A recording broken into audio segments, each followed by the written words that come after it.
नीमच जिले के जावद क्षेत्र सहित आसपास के कई गांवों में हुई बेमौसम बारिश और ओलावृष्टि ने किसानों की खड़ी फसलों को भारी नुकसान पहुंचाया है।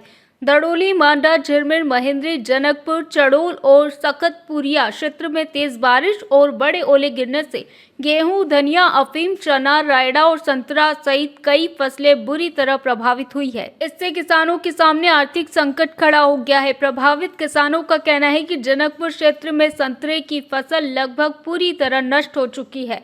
बाजार में 40 रुपए किलो तक बिकने वाला संतरा नुकसान के कारण मजबूरी में 15 रुपए किलो तक बेचना पड़ा। कई खेतों में फसल जमीन पर गिर गई है, जिससे उत्पादन और गुणवत्ता दोनों पर असर पड़ा है। प्रभावित किसानों ने कलेक्टर कार्यालय पर ज्ञापन सौंपकर मांग की है कि राजस्व विभाग और नारकोटिक्स विभाग की संयुक्त टीमों को तत्काल खेतों में भेजकर नुकसान का वास्तविक सर्वे कराया जाए, जिससे किसानों को तत्काल राहत मिल सके। किसानों ने प्रधानमंत्री फसल बीमा योजना के तहत जल्द क्लेम दिलाने और राज्य शासन से विशेष मुआवजा पैकेज घोषित कराने की मांग की है। किसान प्रतिनिधियों ने कहा कि प्राकृतिक आपदा से हुए नुकसान की भरपाई के लिए समयबद्ध कार्रवाई जरूरी है, जिससे किसानों को आर्थिक सहारा मिल सके और अगली फसल की तैयारी प्रभावित न हो। राजेंद्र कुमार पाटीदार मेरा नाम है और गाँव जनकपुर का निवासी हूँ। कल मैडम आई थी और सर्वे के लिए उन्होंने एक जगह बैठ के और पानोली की तरफ रोड पर बैठ के निकले गाड़ी में बैठ कर के सर्वे नहीं किया जा सकता है। किसानों का दर्द समझना है तो खेतों में जाना पड़ेगा, उसकी फसल को देखना पड़ेगा।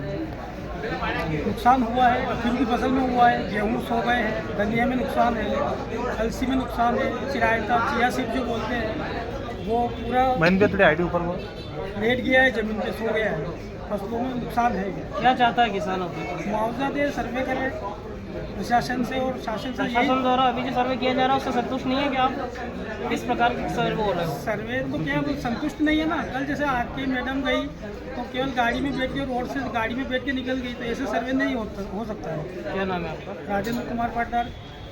ठीक है। गाँव के किसान ये शामिल है, क्या मांग है? पूरे नीमच जिले में बेमौसम बरसात और ओलावृष्टि हुई थी और उसके कारण हमारे नीमच जिले में कई गांव ऐसे हैं जहां ओलावृष्टि और बारिश से फसलों को काफ़ी नुकसान हुआ है। अफीम हुआ, गेहूँ आड़े पड़ गए, संतरे जो हमारे इस एरिया में ज़्यादा जावद क्षेत्र में होते हैं वो संतरे सब नीचे गिर गए और जिनका भाव 40 रुपये में ख़रीदार लेते थे वो 15 रुपये के भाव में कल दड़ोली में बेचना पड़ा, किसानों को मजबूर हो गए। तो ये सारी जो किसानों की जो चिंता है वो इस बात को लेके है कि सरकार प्रधानमंत्री का जो क्लेम बीमा क्लेम है वो दे और राज्य शासन सर्वे करवा कर खेत पे जाके। कल मैंने सुना है कि जावद की जो मैडम थी एसडीएम, वो केवल एक जगह गांव में बैठ के ही निर्णय करने लग गई कि जनकपुर में कोई नुकसान हुआ है। हमारा कहना है कि प्रशासन स्वयं जाके देखे और ये एसडीएम महोदय जो हैं उनसे भी, जावद की जो है मैडम, उनसे भी मैं निवेदन कर रहा हूँ कि आप स्पॉट पे जाके तो देखें। केवल एक जगह बैठ के वहाँ निर्णय थोड़ी लिया जाता है। आप खेत पे जाइए, आप नहीं जा रहे हैं, आपके अधिकारी कर्मचारियों को भेजिए, राजस्व अधिकारी को भेजिए और जाके वहाँ एक एक खेत पे मुआवजा सर्वे करें और फिर उनको मुआवजा दें। क्योंकि किसान की ये जो फसल है रबी की, इसमें चाहे चिया हो, चना हो, गेहूँ हो, अफीम हो, सभी चीज़ों में नुकसान हुआ है। इसी बात को लेकर हमारे जैसे गांव दड़ोली ऐसा लगा कि सफ़ेद चादर रोड पे बिछ गई है।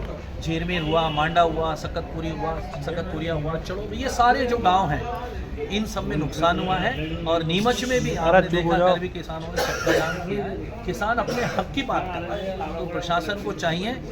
मुझे नहीं लगता कि पूरे मध्य प्रदेश में नुकसान हुआ है, कुछ जिलों में हुआ है तो शासन कम से कम उनको पहुँचा। इसी बात को लेकर आज हमारे किसानों के साथ आके कलेक्टर महोदय को ज्ञापन दिया। भारत का ब्लॉक बाबजी एएससी ब्लॉक, मजबूती ऐसी स्टील जैसी, ना रेती ना सीमेंट ना तराई की है झंझट। भारत का नंबर 1 ब्लॉक आईएसआई व आईएसओ मार्क से प्रमाणित भी है। एमपी राजस्थान का सबसे अत्याधुनिक प्लांट। अगर आप भी चाहते हैं बाबजी एएससी ब्लॉक मंगवाना तो आज ही संपर्क करें। झंझरवाड़ा industrial area, Neemuch, Madhya Pradesh. Contact number screen पर मेंशन है, जल्दी संपर्क करें।